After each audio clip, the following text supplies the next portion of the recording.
सभी को जय सिया राम। हम लोग ने अभी अरण्य कांड समाप्त किया है, तो अरण्य कांड के समाप्त होने के पश्चात आज हम लोग अरण्य कांड की पुष्पिका के बारे में राज रानी जी से समझेंगे, और वो इसका अर्थ भी बताएंगी, तात्पर्य भी बताएंगी। तो बहुत स्नेह के साथ राज रानी जी को हम लोग राम कुटुंब के इस पटल पर स्वागत करते हैं उनका, और उनसे निवेदन करते हैं कि इस पर हम लोगों को थोड़ा हमारा भी ज्ञान वर्धन करने की कृपा करें। स्वागत है राज रानी जी। राम कुटुंब के इस पावन मंच पर मैं सभी बहनों को, भाइयों को प्रणाम करती हूँ। कितनी विदुषी इस सत्संग में अपनी बात रखने का मुझे आपने अवसर दिया, बारंबार प्रणाम करती हूँ। और फिर हमेशा की तरह कहती हूँ, सीता राम चरण रति मोरे, अनुदिन बढ़ई अनुग्रह तोरे। कब वो अनुग्रह हो, उसी के प्रयास में आप भी लगे हैं, हम लोग भी लगे हुए हैं। और प्रतिपल ये हमारा प्रयास रहता है कि बस रति बढ़े, अनुग्रह बढ़े। भगवान का अनुग्रह होगा तब रति बढ़ेगी। तो हम लोग पुष्टि मार्गी हैं, और पुष्टि मार्ग में अनुग्रह ही सब कुछ है। मैं लिखती हूँ हमेशा कि ग्रहों से डर नहीं लगता, अनुग्रह होना चाहिए। अनुग्रह ना हो तो डर लगता है।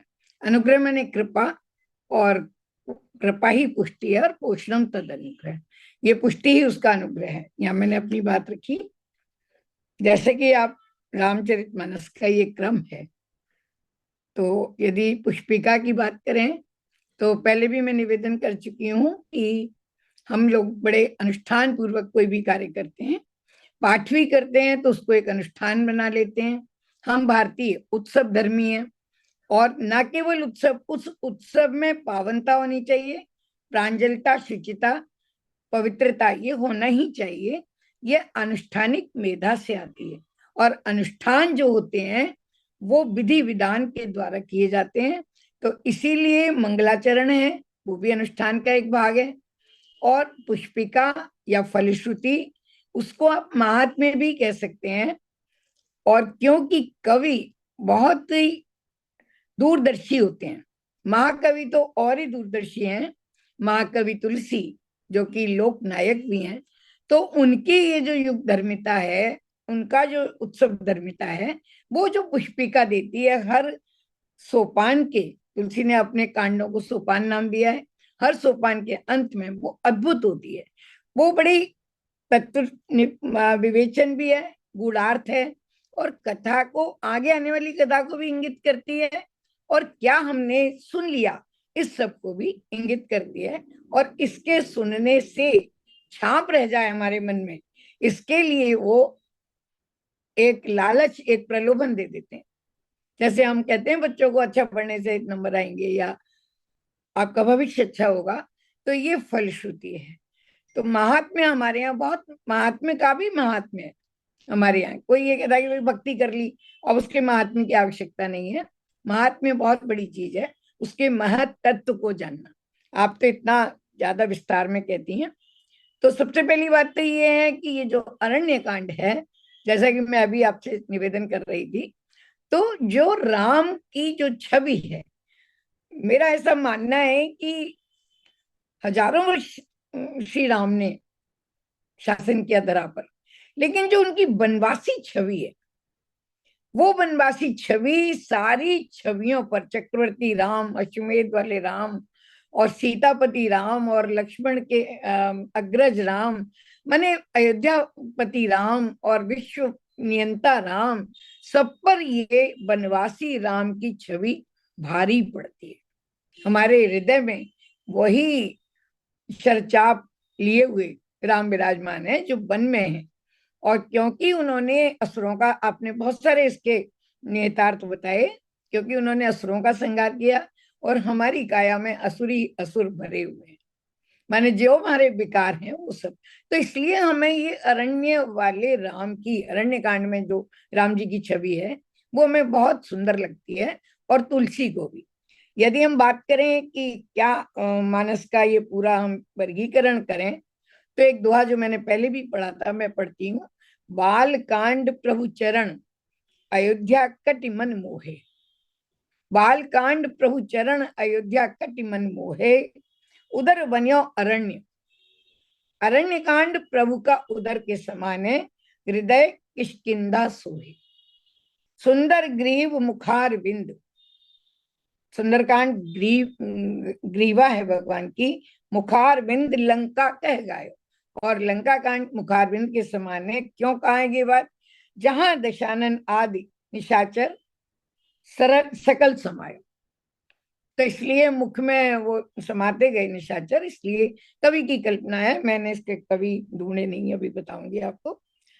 तो कहने का तात्पर्य ये है कि ये वही अरण्य कांड है जहां भगवान की लीला का जो प्रयोजन है वो प्रारंभ हुआ।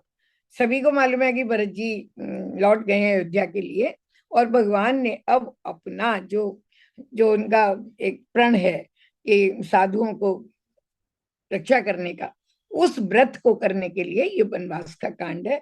सारी कथा को ना कहते हुए मैं केवल ये कहूंगी कि ये जो बात है, ये जो कांड है, पार्वती जी ने एक प्रश्न किया था, वन बस कीने चरित अपारा, वन बस कीने चरित अपारा, जो पार्वती जी ने पहले प्रश्न किए, उस प्रश्न का उत्तर है।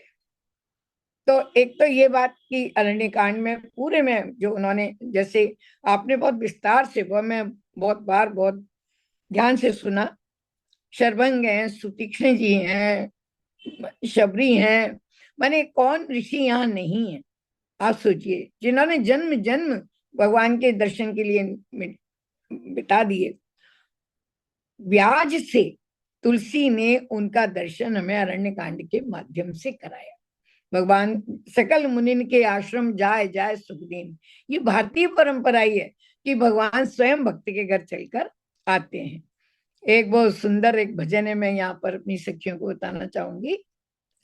मंदिर में रहते हो भगवान, कभी बाहर आया जाया करो, मैं नित्य तुम्हारे तेरे दर आता हूं, तुम भी तो मेरे घर आया करो।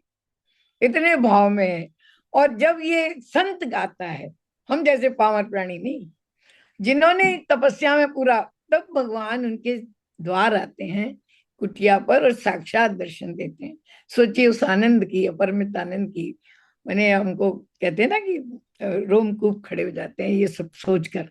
तो ये ऐसा अरण्य कांड है। इसकी फलश्रुति में वो कहते हैं, पूरे में आपने केवल एक ही बात देखी होगी, जैसे कि मैंने आपको बताया, तृतीय सोपान है ये। और तृतीय सोपान में अभी अयोध्या कांड का इतना उथल पुथल, दो भाग हमने देखे। अब यहाँ पर जहाँ संत हैं वहां पर बसंत है, संत ही संत हैं। और नारद हैं, नारद जो कि संत श्रेष्ठ हैं, मुनि श्रेष्ठ हैं, जिनके श्राप का निर्वाह करते हुए भगवान आए हैं। अरण्य कांड का जो अंत है उसमें नारद से ही भगवान की भेंट होती है, और पश्चाताप कैसे किया जाता है, क्षमा कैसे मांगी जाती है, ये नारद हमें सिखाते हैं। कैसे भगवान के पास आते हैं और कहते हैं कि प्रभु मेरे कारण, मैंने ही क्रोध में कह दिया था कि मैंने आपको भी विरह हो और ये सब, और आप यहाँ पर हैं, ये लीला कर रहे हैं। ये पश्चाताप की शैली नारद ने हमें सिखाई, कवि ने उसको ब्याज बनाया। एक ये बात बताने के लिए यहाँ से शुरू होता है। एक और बात मैं कह दूं कि सारा जो हमारा प्रकल्प है महाकाव्य का, केवल और केवल हरि गुण गान के लिए है। तो वो क्यों? क्योंकि ये औषधि है, राम नाम भव औषधि है। आप बारंबार ये बात कहती हैं, मैं उसे दोहरा ही रही हूँ केवल अपने हिसाब से। आपने वो दोहा पढ़ा ही है, भव भेषज रघुनाथ जस, सुनहि जिन नर अर नारी, तिनकर सकल मनोरथ, सिद्ध करहि त्रिशरार। तो यहाँ पर उन्होंने उन सब करदूषण के साथ त्रिशरा, माने त्रिशरारी वो बने हैं, रावणारी तो वो हैं ही। तो बार बार यहाँ पर हमें सुनने के, भगवान की लीला चरित गायन को सुनने का महत्व बताते हैं, और बार बार संकीर्तन का इसमें महत्व बताया है।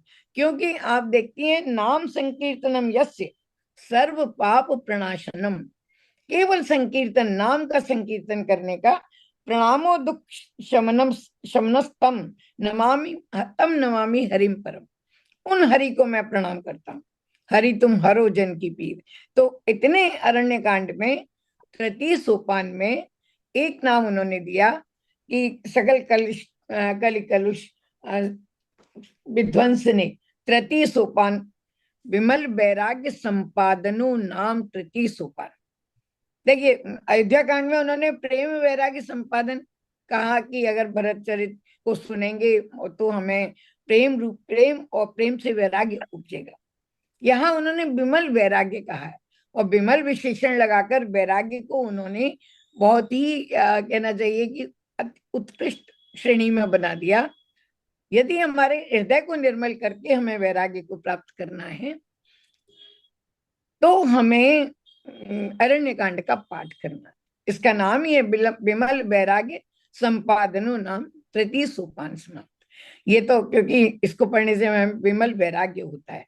अब हम देख लेते हैं छंद के बारे में कि बार बार जो मैं लीला और कीर्तन की बात आपको कह रही थी वो सिर्फ इसलिए कि जो इसका अंत होता है, जब फलश्रुति पर आते हैं, गावही सुनई सदा मम लीला, हेतु रहित परहित रत शीला। हेतु रहित, भगवान हमेशा अहेतु की कृपा करते हैं, तो अहेतु की भक्ति भी चाहते हैं। जब हम निष्काम भक्ति, जब हम केवल भक्ति के लिए भक्ति करते हैं, वही एकाध क्षण क्षणांश कहना चाहिए, वो हमारा प्रभु की सेवा में जाता है। और जब हम अपने स्वार्थ में होते हैं तो उसको तो क्या ही भक्ति कहेंगे। तो यहाँ पर गावे सुने दोनों चीजों को महत्व दिया है उन्होंने, और संतों के आश्रमों में जा जाकर प्रभु ने यही किया, जैसे नवदा भक्ति शबरी को सुनाई। तो इसी प्रकार से फिर कहते हैं, मुनि सुन साधुन के गुण जेते, कहीं न सके सारद मुनि तेते। और ये यहाँ पर उन्होंने जो भगवान के हृदय में विराजते हैं संत, उनकी चर्चा करते हुए, उन्हें प्रणाम करते हुए ये उन्होंने कहा है। मुझे सब लोग दिख नहीं रहे, हाँ मैं प्रणाम करती हूँ।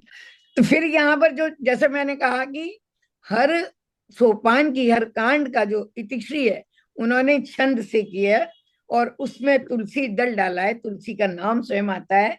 मैं पढ़ देती हूँ सबके लिए, आपके पास यही मानस। कैसक न सारद शेष सारद, सुनत पद पंकज गए, अस दीन बंधु कृपाल अपने, भगत गुण निज मुख गए। संत का वर्णन हो और वो प्रभु के श्रीमुख से हो, अद्भुत। भगवान को संत इतने प्रिय हैं, जो बच्चे का जो गुण हमें प्रिय होता है अपने बालकों में, बारंबार हम उसका बखान करते हैं।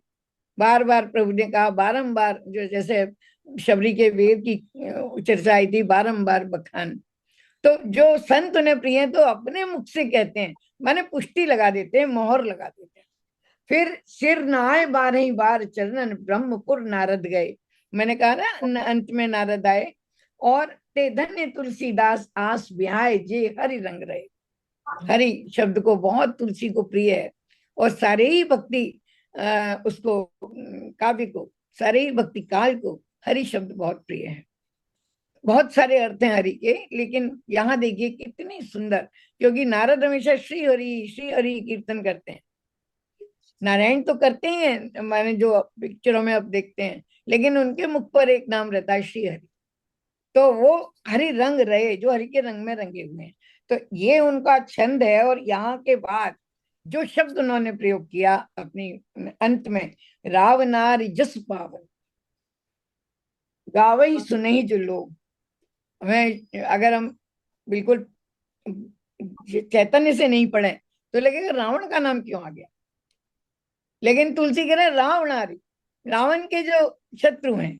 और क्योंकि आगे के कांडों में रावण का ही चर्चा होनी है, तो यहाँ उन्होंने फोरग्राउंडिंग दी, अग्र प्रस्तुति, कि अब जो कथा होगी वो सब, क्योंकि सुग्रीव भी मिलेंगे या हनुमान जी मिलेंगे, तो सारा प्रकल्प, सारा योजना रावण के वध के लिए संकल्पित है प्रभु।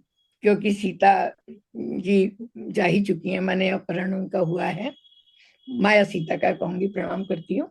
तो राम भगति दृढ़ पावे, बिन विराग जग जो। जैसे सुंदरकांड में कहते हैं कि बिना जल जान के आपकी नैया तर जाएगी, प्रलोभन देने के लिए तुलसी क्या क्या नहीं कहते हम लोगों को, कि थोड़ा तो नाम लो।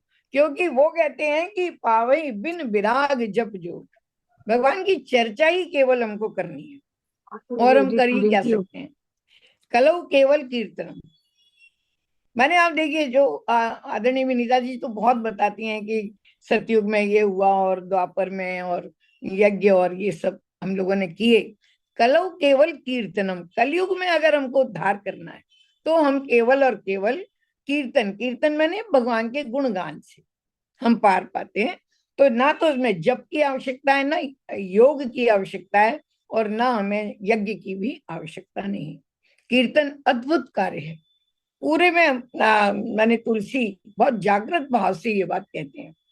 तो फिर एक और बात यहाँ पर जो हाईलाइट की गई है, जो अग्र प्रस्तुति है उसमें रेखांकित की है कि नारी विरह, सारी बात नारद जी की भी प्रसंग मान लीजिए, शूर्पणखा के आने से जो अवसाद उत्पन्न हुआ वो शूर्पणखा स्त्री है, और सीता जी के कहने से जो हुआ कि भाई छाल ले आइए आप, यही मृग कर सुंदर छाला, तो वो ये सब।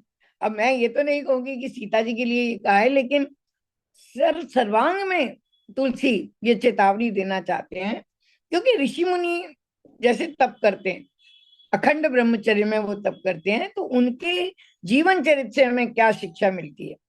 हम लोग सब स्त्रियां हैं, लेकिन वो उन्होंने दीप शिखासम ज्योति तन, दिए की लौ के समान बताया है तुलसी ने। युवतियों का जो शरीर है, जन मन, मन जन होश पतंग, मैंने अपने जो साधक के मन को कहा कि पतंगा मत बन जाओ उसमें, मैंने अपने आप को अस्थाई सुख के लिए वो मत कर दो। भजई राम तज काम मद करें सदा सत्संग।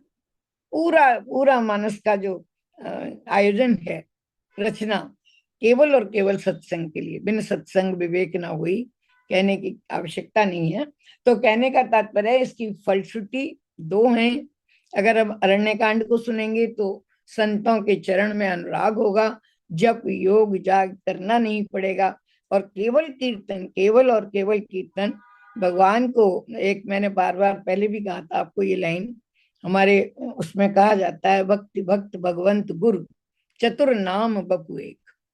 भक्ति, भक्त, भगवंत और गुरु, ये नाम तो चार दिखते हैं लेकिन है एक। आप सोच लीजिए, अगर हम छोटे भी क्षणांश सहस्त्रांश भी अगर हम भक्ति को पा लेते हैं, तो हम उस भगवत्ता में प्रवेश कर जाते हैं जिसके लिए ये कहा गया है, भक्ति भक्त भगवंत गुरु चतुर नाम बपु एक।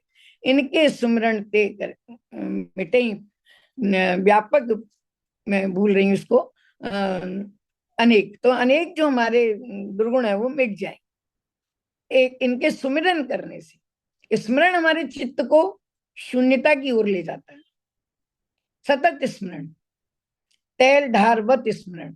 तो इनके सुमिरन से मिटे ना, बहुत हमारे यहाँ इस पर जोर दिया गया है सुमिरन पर।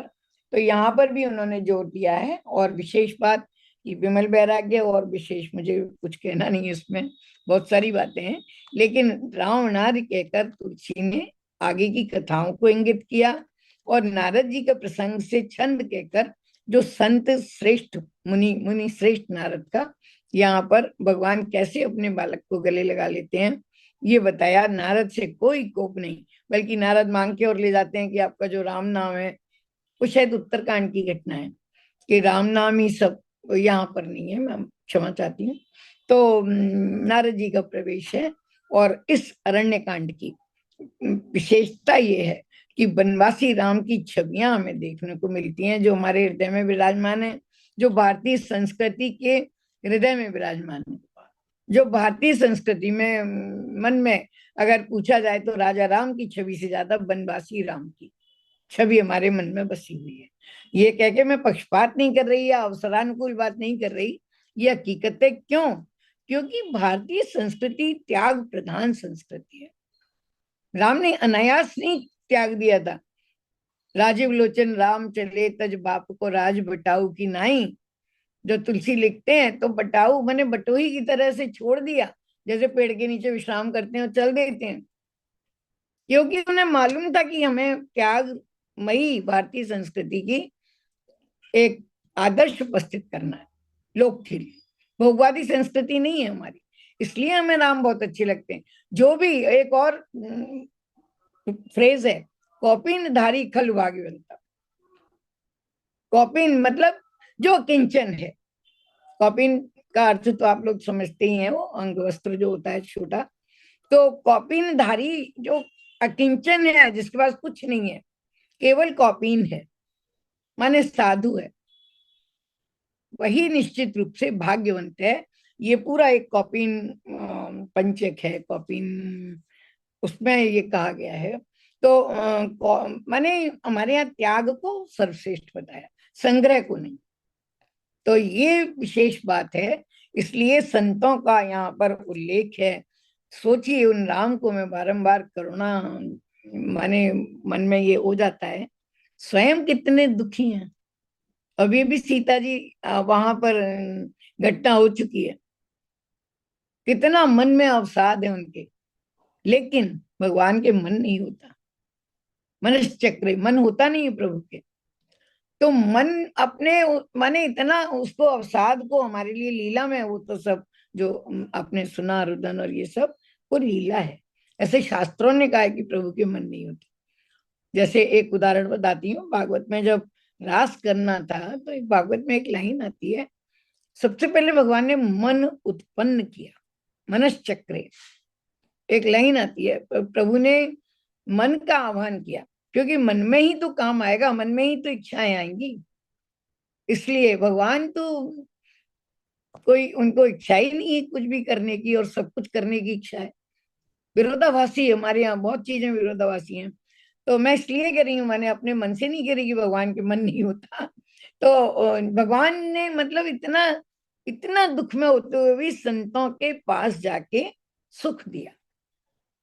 अपने सुख दुख को हम, जब आज भी हमारे बुजुर्ग यही कहते हैं कि अपने दुख को हृदय स्थल में छिपा के रखो और सुख को बांटने की चेष्टा करो, तो यही कथा हमें सिखाती है। बस मैं केवल यही बात आपसे कहना चाहती हूँ कि यदि हम अरण्यकांड पढ़ेंगे तो उसकी फलश्रुति यही है कि विमल वैराग्य हमारे हृदय में आएगा। और संत चर्चा इसीलिए है, सत्संगति, उनकी बातें, संत कोई गृहस्थी की बात तो करेंगे नहीं कि ये चीज यहाँ रख दो, वो चीज वहां रख दो। गृहस्थ सुख से वो परे हैं, उनका अद्भुत आनंद है। और जो जिसको एक बार, मैं संतों के मुख से ही सुना है कि एक बार प्रभु स्मरण का चस्का लग जाए, रस आने लग जाए, तो दुनिया के सातों सुख उसे बिल्कुल फीके लगते हैं। वो तुलसी का ही पद है, जो मोहे राम लागते मीठे, तो शटरस नवरस सब लागत फीके। शटरस माने जीव के, और नवरस माने मन के, जो साहित्य के, वो सब मुझे 15 और रस फीके लगते, जो मोहे राम लागते मीठे, तुलसी कहते हैं विनय पत्रिका में। तो ये इसका पूरा यहाँ पर एक उपक्रम किया गया है अरण्य कांड में, कथा को व्यतिक्रम देते हुए। एकदम से तुलसी ने, आप सोचिए इस योजना को महाकाव्य की, कि जैसे ही अयोध्या कांड समाप्त हुआ और जो लीला प्रारंभ हो गई कि मैं कछु करब नर लीला, वो प्रारंभ हो चुकी है, लेकिन फिर एक्शन नहीं हुआ। फिर वो आराम आराम से ऋषि मुनियों के आश्रमों में गए, बुझुटाएपन की वो सब उन्होंने प्रण किया, और जो उनका वनवास का जो मुख्य उद्देश्य था, निश्चरहीन करो मही, वो यहीं पर इसी कांड में उन्होंने प्रण किया। तो ये बहुत बड़ा कांड है पढ़ने के लिए, और ऋषि मुनियों का बड़ा मन लगता है, हम जैसे लोगों का भी बहुत मन लगता है। कहाँ ऐसी नवदा भक्ति की चर्चा है? यदि भी भागवत में भी है नवदा भक्ति, और अर्चनम वंदनम मैंने बिल्कुल इसी श्रवणम से ही वहां पर भी शुरू होता है। वही बहुत चीजें हैं जो भागवत में यथावत हैं, लेकिन ऐसी संत चर्चा और कहीं अवकाश तुलसी को नहीं मिलता, इसलिए उन्होंने अरण्य कांड में कर ली। अब सोचिए, सुग्रीव मिलता तो अवकाश मिलता क्या ऋषि मुनियों के जाने का? तो रास्ता ही वो चुना प्रभु ने कि काम भी हो जाए और मेरे सारे काम भी होते जाएं, और ये जो मुझे संत के दर्शन करना है, हालांकि उसके बहुत सारे काम है कि उन्हें शर्वंग से मिलना था, फिर अगस्त से तीक्ष्णी जी से मिलना था, फिर अगस्त से मिलना था, सब क्रम आप जानते ही हैं। मानस विदुषियों के बीच में ये बात रखने की दृष्टता कर रही हूँ। तो यद्यपि उनका ये मार्ग तो बिल्कुल सही है, लेकिन दंडक वन क्या है ये हमने जाना, अरण्य क्या है, अरण्य का मैंने कल बहुत खोजा, हालांकि कल बहुत ही ज्यादा व्यस्त थी, फिर भी मैंने अरण्य में बहुत खोजा खोजा, लेकिन मुझे ये आया अरण्य का मतलब एक तो यही है कि जहां रण्य नहीं, जो रण्य नहीं, माने जो युद्ध के योग्य नहीं, युद्ध से विरत जो लोग हैं जो वहां रहते हैं, भावनाओं के युद्ध से, बाह्य जगत के युद्ध से, अपनी आवश्यकताओं के युद्ध से, बहुत सारे प्रतीकात्मक युद्ध हो सकते हैं। तो आप कहेंगे वहां राक्षस आते थे, तो ऋषि मुनि उनसे भी किस तरह से निपटते थे आपको और हमको पता ही है। तो अरण्य का एक अर्थ ये भी है कि जहां हम बिना युद्ध के तप कर सकें, बिना अनेक प्रकार के मनसावाचक करना, निरय युद्ध होते हैं, अनेक युद्ध होते हैं, उनसे विरत रहकर युद्ध कर सकें। दीदी मैं तो कुछ बोलूं हाँ अरण जी, के बताइए। देखिए रण जो होता है, रण हम सब समझते हैं। और रण जो होते थे वो वन की भूमि रण के लायक नहीं होती थी, क्योंकि वो खुले हाँ, मैदानों में या खेतों में होते थे।